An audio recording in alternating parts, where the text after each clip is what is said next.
अस्सलाम वालेकुम फ्रेंड्स, मैं हूं मोहम्मद ऐज़न और आप देख रहे हैं इस वक्त मेरा यूट्यूब चैनल इंग्लिश टीचर। आज हम जिस टॉपिक के बारे में बात करेंगे वो है how to write a research paper. Video शुरू करने से पहले आप मेरे चैनल को लाइक करें, सब्सक्राइब करें और बेल के आइकन को ज़रूर प्रेस करें ताकि आने वाली मज़ीद वीडियोज़ आपको मिलती रहें। Let's begin. How to write a research paper और थीसिस। कि ये जो रिसर्च पेपर होता है या जो जिसे हम थीसिस कहते हैं, ये एक मोस्ट इम्पॉर्टेंट पार्ट होता है हमारी स्टडी का। हम ग्रेजुएशन में हों या हम एमफिल कर रहे हों, तो विदाउट रिसर्च पेपर या विदाउट थीसिस के हम अपनी डिग्री कंप्लीट नहीं कर सकते। तो ये एक थीसिस या रिसर्च पेपर एक मोस्ट इम्पॉर्टेंट पार्ट है हमारी स्टडी का। आज हम डिस्कस करेंगे कि ऐसे कौन से स्टेप्स हैं जिनको फॉलो करके हम एक अच्छा रिसर्च पेपर या एक थीसिस अपना बना सकते हैं, लिख सकते हैं। तो मेरे पास यहाँ पे 10 स्टेप्स हैं जिनको हम स्टेप बाय स्टेप डिस्कस करेंगे। सबसे पहले हमारे पास थिंक आता है। थिंक जो होता है, इसमें हमने देखना है कि जो टॉपिक हमने सिलेक्ट किया है या जो टॉपिक हमने सिलेक्ट करना है, मतलब कि एक थिंक करना है कि जो हमने टॉपिक लिया है इसमें हमारा इंटरेस्ट है या नहीं, या इसके रिलेटेड मेरे पास इंफॉर्मेशन क्या है, या इसके रिलेटेड मैं कहाँ कहाँ से कौन कौन सी अपने रिसोर्सेज से इंफॉर्मेशन ले सकता हूँ। तो ये एक हमारा फर्स्ट प्रोसेस होता है जिसमें हम थिंक करते हैं कि हमने एक्चुअली कौन सा टॉपिक जो है वो सिलेक्ट करना है। उसके बाद नेक्स्ट आता है हमारे पास फाइंड।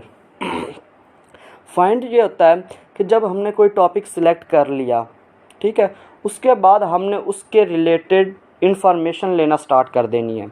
ठीक है, डिफरेंट सोर्सेज से हम बुक्स रीड करेंगे, लाइब्रेरीज़ में जाएंगे, हम सोशल मीडिया पे वीडियोस वगैरह देखेंगे, जितने भी आपके रिसोर्सेज हो सकते हैं उनको हम यूज़ करके उस टॉपिक के रिलेटेड हम इंफॉर्मेशन कलेक्ट करेंगे।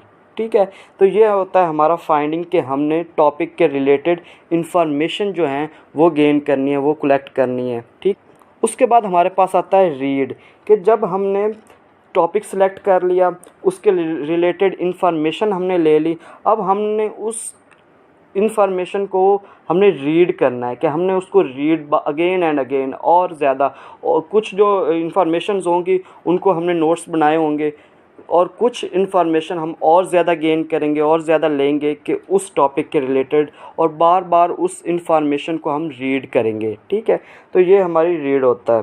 उसके बाद फोर्थ स्टेप जो है वो है ब्रेनस्टॉर्मिंग। अब ब्रेनस्टॉर्मिंग क्या होता है? ब्रेनस्टॉर्मिंग होता है कि जब हमारे माइंड में कोई टॉपिक आता है या हम कोई टॉपिक सिलेक्ट करते हैं, तो हमारे माइंड में उस टॉपिक के रिलेटेड इन्फॉर्मेशन जो होती हैं वो एक डिफरेंट एंगल से हम अपने माइंड में, एक जिसको कहते हैं ना कि हम अपने मेंटली इमेज बनाना, एक मेंटल में हम अपने माइंड में एक बनाना कि एक स्केच बनाना, तो इसको हम ब्रेनस्टॉर्मिंग कहते हैं कि एक डिफरेंट एंगल से हमने उस टॉपिक के रिलेटेड इन्फॉर्मेशन अपने माइंड में लेना। तो ये हमारी ब्रेनस्टॉर्मिंग होगी कि एक उसको हमने उस टॉपिक, उस थीसिस को या उस रिसर्च पेपर को हमने ऑर्गेनाइज़ किस तरह करना है, उसकी प्रॉपर इंट्रो किस तरह करना है, उसका बॉडी किस तरह लिखनी है, उसका कंक्लूजन किस तरह करना है। तो ये एक हमारी मेंटल इमेज जो होती है, मेंटल स्केच जिसे कहते हैं, तो इसको हम ब्रेनस्टॉर्मिंग कहते हैं। उसके बाद आता है इंट्रो, कि इंट्रो जो है कि हमने अपने टॉपिक को इंट्रोड्यूस कैसे करवाना है, उसमें कौन सी इन्फॉर्मेशन को किस एंगल से ऑर्गेनाइज़ करना है। तो ये एक हमारा इंट्रो होता है, उसका एक बाकायदा एक ऑर्गेनाइज वे में हमने उसको इंट्रोड्यूस करवाना है। उसके बाद हमारे पास आता है इसकी बॉडी। अब बॉडी में क्या करना है हमने, कि अब बॉडी में हमने उस टॉपिक के रिलेटेड, मतलब कि उस टॉपिक को आगे डिस्कस करना है, उसको आगे एक्सप्लेन करना है, उस पर आगे आर्गूज देने हैं मुख्तलिफ, उसको आगे मतलब कि डिस्कस करना है। बॉडी उसको मतलब कि जो इंट्रो को आगे एक्सप्लेन करना, मॉडिफाई करना है उसको, उसके अंदर मतलब कि सारी डिस्कशन जो जितनी भी हमारी उस टॉपिक के रिलेटेड डिस्कशन होगी तो वो हमारी बॉडी होगी। उसके बाद हमारे पास आता है कंक्लूजन।